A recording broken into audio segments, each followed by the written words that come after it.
ഈ കാരാത്തോട് അബ്ദുള്ള മരിച്ചപ്പോൾ SSFന്റെ പ്രവർത്തകനാണ്. കാസർഗോഡ് പോയി തിരിച്ചു വരുന്ന സമയത്ത് കൊയിലാണ്ടി വെച്ചൊരു അപകടത്തിൽ മരിച്ചു. ആ മയ്യത്ത് കൊണ്ടുവന്ന് കാരാത്തോട് നിസ്കരിക്കാൻ വേണ്ടി മയ്യത്ത് നിസ്കാരത്തിന് നിന്നപ്പോ കണ്ണ് നിറഞ്ഞുപോയി. എന്താ കാരണം? കേരളത്തിൽ നമ്മളൊക്കെ ബർക്കത്ത് കൽപ്പിക്കുന്ന മുഴുവൻ സയ്യിദന്മാരും അവിടെ ഉണ്ട്. ആലിമീങ്ങളെല്ലാം ഒരുമിച്ച് കൂടിയിട്ടുണ്ട്. സുന്നത്ത് ജമാഅത്തിന്റെ പ്രവർത്തകരുണ്ട്, അനേകം പ്രവർത്തകരുണ്ട്.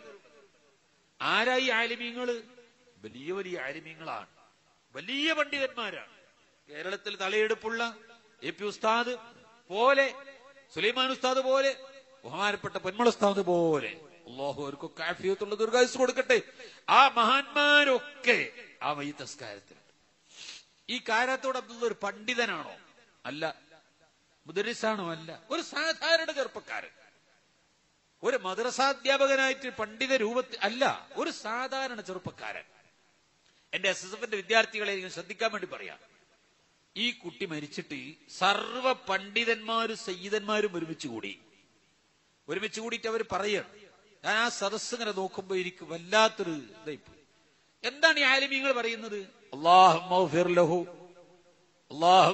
ലഹു, അബ്ദുല്ലാക്ക് പുറത്തു കൊടുക്കണേ, അബ്ദുല്ലാന്റെ ഖബർ വിശാലമാക്കണേ, ദുനിയാവിലെ കൂട്ടുകാരെക്കാൾ നല്ല കൂട്ടുകാരെ കൊടുക്കണം, ദുനിയാവിലെ ഇണയേക്കാൾ നല്ല ഇണയെ കൊടുക്കണം, നീ ചോദ്യം ചെയ്ത് വിഷമിപ്പിക്കരുത്, ഖബറിൽ ഇടങ്ങാറാക്കരുത്, സ്വർഗം കൊടുക്കണം, നരകത്തിൽ പ്രവേശിപ്പിക്കരുത്, അതിൽ നിന്ന് രക്ഷപ്പെടുത്തണം. ഇതാണല്ലോ മയ്യിത്ത് നിസ്കാരത്തിലെ ദുആ. ആരാ പറയുന്നത്? 10,000-കണക്കിന് ആളുകൾ. ആ കൂട്ടത്തിൽ സയ്യിദന്മാർ, ആലിമീങ്ങൾ, മഹാന്മാരായ ആളുകൾ, അവരൊക്കെയാ പറയണത്. ഞാൻ ചോദിക്കട്ടെ, ഈ അബ്ദുള്ള വല്ല തെറ്റും ചെയ്തിട്ടുണ്ടെങ്കിൽ തന്നെ ഈ നിറഞ്ഞ മനുഷ്യ സമൂഹം, പണ്ഡിതന്മാർ, സയ്യിദന്മാർ, ആലിമീങ്ങൾ, മുതഅല്ലിമീങ്ങൾ ഒരുമിച്ച് കൂടിയ സദസ്സിൽ 10,000-കണക്കിന് പ്രാർത്ഥന, അല്ലാഹുവേ അബ്ദുല്ലാന്റെ ദോഷം പുറത്തു കൊടുക്കണേ എന്ന് പറഞ്ഞ് പ്രാർത്ഥിച്ചത് ഒന്നും അല്ല പരിഗണിക്കാതെ ഈ അബ്ദുല്ലാനെ ശിക്ഷിച്ചേ അടങ്ങൂ എന്നാണോ ഞാനും നിങ്ങളും മനസ്സിലാക്കി വെച്ച അല്ലാഹ്? അങ്ങനെയാണോ നമ്മൾ അള്ളാഹിനെ പറ്റി മനസ്സിലാക്കുന്നത്? അതോ കരുണാവാരിധിയായ റബ്ബ്, അവൻ ആർക്ക് മാപ്പ് ചെയ്തു കൊടുത്താലും അവനെ ചോദ്യം ചെയ്യാനില്ലാത്ത പരമാധികാരിയാണ് റബ്ബ്, നീ എന്തിനാ പുറത്തു കൊടുത്തത് എന്ന് അവനോട് ആരും ചോദ്യം ചെയ്യാനില്ല, പരമാധികാരിയാണ് ആ അല്ലാഹു തആല. ഈ അബ്ദുള്ള വല്ല തെറ്റും ചെയ്തിട്ടുണ്ടെങ്കിൽ തന്നെ അല്ലാഹു ഈ കണ്ട ആലിമീങ്ങളുടെയും സയ്യിദന്മാരുടെയും അഭ്യർത്ഥന മാനിച്ചുകൊണ്ട് അബ്ദുള്ളയുടെ ദോഷം പുറത്തു കൊടുക്കുമെന്നാണോ അള്ളാഹിനെ പറ്റി നമ്മൾ മനസ്സിലാക്കേണ്ടത്? നിങ്ങൾക്കിപ്പോൾ എന്ത് തോന്നുന്നു? ഇതാണ് നമുക്കൊരു പ്രതീക്ഷ. ഒറ്റ പ്രതീക്ഷയുള്ളൂ. ഞാൻ മരിച്ചാൽ എനിക്ക് 10 ആള് മയ്യിത്ത് നിസ്കരിക്കാനുണ്ടെങ്കിൽ അത് ആലിമീങ്ങളും സയ്യിദന്മാരും കൂടി ആയി കിട്ടിയാൽ പടച്ചവനെ, എന്റെ പരലോകത്ത് എനിക്ക് ആകെ പ്രതീക്ഷയുള്ളത് അത് മാത്രമേ ഉള്ളൂ. അടുത്ത ആഴ്ച മലബാർ ഇസ്ലാമിക് ക്ലാസ് റൂമിൽ ഒരു ചോദ്യം. ഞാൻ ഇപ്പോഴും ഓർക്കുന്നൊരു ചൊവ്വാഴ്ചയാണെന്നാ എന്റെ ഓർമ്മ.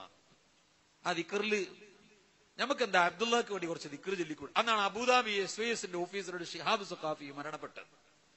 അപ്പൊ മലബാർ ക്ലാസ് റൂമിൽ നെറ്റിൽ വൈലക്സിൽ ഒരു ചോദ്യം, നമുക്കെന്താ അബ്ദുള്ളക്ക് വേണ്ടി കുറച്ച് ദിക്ർ ചൊല്ലിക്കൂടെ? എല്ലാരും അടിച്ചു, ആ നമുക്ക് ചെല്ലാം. എന്നാ അടുത്ത ചൊവ്വാഴ്ച നമുക്കത് ദ്വാരക്കണം, ഖലീൽ തങ്ങളുടെ നേതൃത്വത്തിൽ അത് ദ്വാരക്കണം, എല്ലാരും ചൊല്ലി അതിന് കണക്ക് തരണം. അടുത്ത ചൊവ്വാഴ്ച വൈലക്സ് ആവേശത്തോടെ തുറന്നു നോക്കിയപ്പോ എല്ലാരും ചൊല്ലിയ ദിക്റിന്റെ കണക്ക് നമ്മളൊക്കെ കൊടുത്തു. ഓരോരുത്തരും ചൊല്ലിയ ദിക്റിന്റെ കണക്ക് എത്ര ഉണ്ടായിരുന്നു അറിയോ? 1,80,00,000 ദിക്ർ. കാരാത്തോട് അബ്ദുള്ളക്ക് വേണ്ടി ലോകത്തിന്റെ വിവിധ ഭാഗങ്ങളിലുള്ള സുന്നത്ത് ജമാഅത്തിന്റെ പ്രവർത്തകർ 1,80,00,000 ദിക്ർ ചൊല്ലിയിട്ട് അതാ പറയുന്നു, അബ്ദുള്ളയെ ശിക്ഷിക്കരുതേ, അബ്ദുള്ളക്ക് മാപ്പ് കൊടുക്കണേ, അബ്ദുള്ളക്ക് സ്വർഗം കൊടുക്കണേ എന്ന് പറഞ്ഞ പ്രാർത്ഥന ഞാനും നിങ്ങളും പഠിച്ചു വെച്ച കരുണാവാരിധിയായ റബ്ബ്, റഹ്മാനും റഹീമുമായ റബ്ബ്, ഗഫാറായ റബ്ബ് സ്വീകരിച്ച് അബ്ദുള്ളയെ രക്ഷപ്പെടുത്തുമെന്നാണോ അള്ളാഹിനെ പറ്റി മനസ്സിലാക്കേണ്ടത്? അതല്ല, ഈ 1,80,00,000 ദിക്റും അള്ളാഹു തെരഞ്ഞു പരിഗണിക്കാതെ, തിരിഞ്ഞു നോക്കാതെ അബ്ദുള്ളാനെ ശിക്ഷിച്ചേ അടങ്ങൂ എന്നാണോ നിങ്ങൾക്ക് അള്ളാഹിനെ പറ്റി പറയാനുള്ളത്? എന്താ നമ്മൾ അള്ളാഹിനെ പറ്റി നമ്മൾ മനസ്സിലാക്കിയത്? പടച്ചതമ്പുരാൻ പുറത്തു തീർന്നില്ലേ? അത് ഇതിൽപ്പെട്ടതുകൊണ്ടല്ലേ. അബ്ദുള്ളാക്കുള്ള അഡ്രസ് എന്താ? SSFന്റെ പ്രവർത്തകനായിരുന്നു. അതിലപ്പുറം എന്താ അഡ്രസ്സാണ് ആ കുട്ടിക്കുള്ളത്? പ്രിയപ്പെട്ട മക്കളെ, ഈ പ്രസ്ഥാനത്തിൽ നിന്ന് നിങ്ങൾ പോകരുത്. എന്നും ഇതിനോട് അള്ളിപ്പിടിച്ച് ഇതിന്റെ കൂടെ നിങ്ങൾ ഉണ്ടാവണം. ഉണ്ടായിട്ട് ആ അഡ്രസ്സിൽ മരിച്ചാൽ നമ്മുടെ ചരമകോളത്തിൽ അഡ്രസ് എഴുതുമ്പോ ഒരു വാല് വേണം. SSF പ്രവർത്തകരായിരുന്നു. 10,000ങ്ങളുടെ മയ്യിത്ത് നിസ്കാരവും 10,000ങ്ങളുടെ ദിക്റും 10,000ങ്ങളുടെ പ്രാർത്ഥനയും, അത് മാത്രമേ ഉള്ളൂ നമുക്ക് പ്രതീക്ഷ.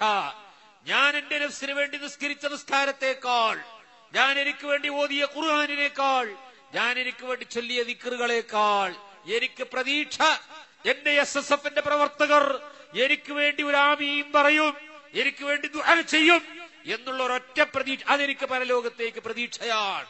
SSFകാരെ, നമുക്കുള്ള സമ്പാദ്യമാണിത്. ഇതിൽ നിന്ന് പോയാൽ കിട്ടൂല. ഇതിൽ തന്നെ നിങ്ങൾ അള്ളിപ്പിടിച്ചു നിൽക്കണം.